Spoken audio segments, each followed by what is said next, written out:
আমাদেরকে সমর্থন দিয়ে তাদের যে রেমিটেন্স পাঠানোটি সেটি বন্ধ করেছিল। আমরা তাদেরকে এখন অনুরোধ জানাবো, আমাদের যে অন্তর্বর্তীকালীন সরকার সেটি দায়িত্ব নিয়েছে, এখন আমাদের দেশ গঠন করতে হবে, অর্থনৈতিক স্থিতিশীলতা ফিরিয়ে আনতে হবে। এই জন্য সবার নিজের জায়গা থেকে যতটুকু প্রয়োজন এবং যতটুকু সামর্থ্য রয়েছে আমরা যেন লিগাল ওয়েতে আমাদের যে রেমিটেন্সটি সেটি দেশে পাঠাই, কারণ এই মুহূর্তে দেশের এই জিনিসটি সবচেয়ে বেশি প্রয়োজন। এবং আমরা এটি কথা দিচ্ছি আমাদের আরব আমিরাতে যে ভাইদেরকে আমাদের সাথে সমর্থন দেওয়ার জন্য বিভিন্ন মেয়াদে শাস্তি দেওয়া হয়েছে, এমনকি যাবজ্জীবন কারাদণ্ড পর্যন্ত দেওয়া হয়েছে, তাদের জন্য আমরা আমাদের সর্বাত্মক চেষ্টা চালাচ্ছি। আমাদের মাননীয় প্রধান উপদেষ্টা নিজে বলেছেন তিনি দায়িত্ব নিয়ে এটি সরাসরি কথা বলবেন, এবং আমরা বিশ্বাস করি অল্প কিছু দিনের মধ্যেই তারা আবার মুক্ত বাতাসে ফিরে আসবেন এবং আরব আমিরাত থেকে যখন তাদের ইচ্ছা তারা এই স্বাধীন বাংলাদেশের, নতুন করে যে স্বাধীন বাংলাদেশটি হয়েছে সেই বাংলাদেশের মুক্ত বাতাসে ফিরে আসবেন। বৈধ পথে রেমিটেন্স পাঠানোর জন্য এখন আমি একটা কথা বলি, আমাদেরকে বলতে হবে না ভাই, ঠিক আছে? আমরা প্রবাসীদেরকে বলতে হবে না, আমাদেরকে কেউ বলে নাই আপনার রেমিটেন্স বন্ধ করতে। আমরা শুধু আপনাদেরকে সাপোর্ট করে আমরা বন্ধ করে রাখছিলাম আমাদের রেমিটেন্স। আর যেদিন থেকে ডক্টর ইউনূস স্যার বাংলাদেশের প্রধানমন্ত্রী হিসেবে শপথ গ্রহণ করছে, ওই দিন থেকে আমরা টাকা পাঠাইতেছি, কোনো সমস্যা নাই, আমাদেরকে বলতে হবে না টাকা পাঠানোর জন্য। আর আপনি আরেকটা কথা বলছেন, সেটা হচ্ছে যে আরব আমিরাতে যারা গ্রেপ্তার হয়েছে তাদেরকে তাদের ছাড়ানোর জন্য আপনারা চেষ্টা করতেছেন, তাদেরকে ছাড়াই নিয়ে আসার জন্য। তো আমি বলবো আমরা রেমিটেন্স পাঠাচ্ছি, আমাদের রেমিটেন্সের কোনো সমস্যা নেই, ঠিক আছে? তো আপনারা একটা কাজ করতে পারেন, এই আন্দোলন করতে গিয়ে সৌদি আরবে এবং হচ্ছে যে আপনার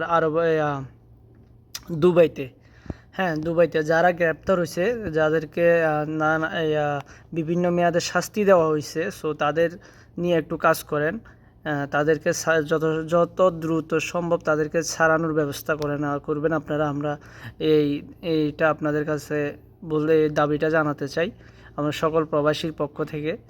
আর হচ্ছে যে আমাদেরকে বলতে হবে না, অনুরোধ করতে হবে না আমাদেরকে রেমিটেন্স পাঠানোর জন্য, কারণ আমরা রেমিটেন্স অলরেডি পাঠাচ্ছি বাংলাদেশে বৈধ পথে। অবৈধ পথে আর 1 টাকাও না, আমি প্রবাসী ভাইদেরকে বলবো অবৈধ পথে আর 1 টাকাও যাবে না আমাদের, ঠিক আছে?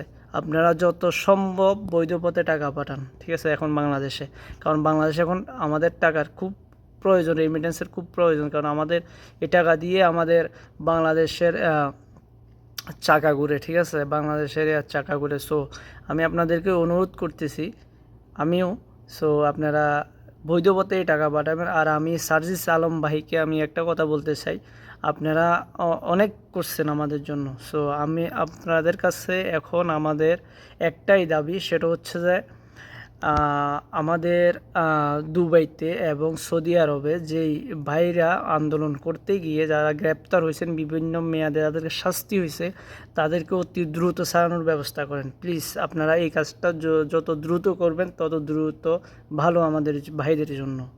আর একটা কথা হচ্ছে বাংলাদেশের যে ভিসা, সৌদি আরব বলেন, মালয়েশিয়া বলেন, আমি দেখছি অনেকে কমেন্ট করছে মালয়েশিয়া যাওয়ার জন্য 4 লাখ 5 লাখ টাকা লাগে। সৌদি আরব আসতো বাংলাদেশের 4-5 লাখ টাকা নিয়ে নেয়, ঠিক আছে? বিমান ভাড়া এগুলো সবগুলো 5 লাখ টাকা খরচ হয়ে যায়। সো আমি আপনাদের কাছে অনুরোধ করব, আপনারা যারা এই আপনার এজেন্সি যেগুলো আছে, যেগুলো ভিসা দেয়, হ্যাঁ, এইখানে অনেক অনেক মানুষ আছে, আমি দেখছি, আমি আমার মুদিরের সাথে কথা বলছি এইটা এই ভিসার ব্যাপারে, তো ওনারা বলছে অনেক কোম্পানি আছে ভিসার পয়সা টাকা নেয় না, শুধু কিছু টিকিটের টাকা দিয়ে আসতো ভিসা ফ্রি দেয়, ঠিক আছে?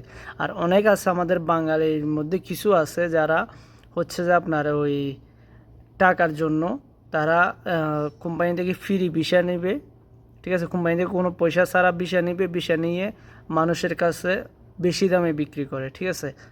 4 লাখ টাকা 5 লাখ টাকা, ঠিক আছে? সো আমি বলবো আপনারা এই জিনিসগুলো নিয়ে একটু কাজ করেন আমাদের প্লিজ, কারণ আমাদের পার্শ্ববর্তী দেশ ইন্ডিয়া বলেন, পার্শ্ববর্তী দেশ নেপাল বলেন, ওইখান থেকে আসতে ওই দেশগুলো থেকে যখন বাইরের দেশে আসে তখন তাদের 1 লাখ কি 1,50,000 টাকার ভিতর ওরা চলে আসে, ঠিক আছে?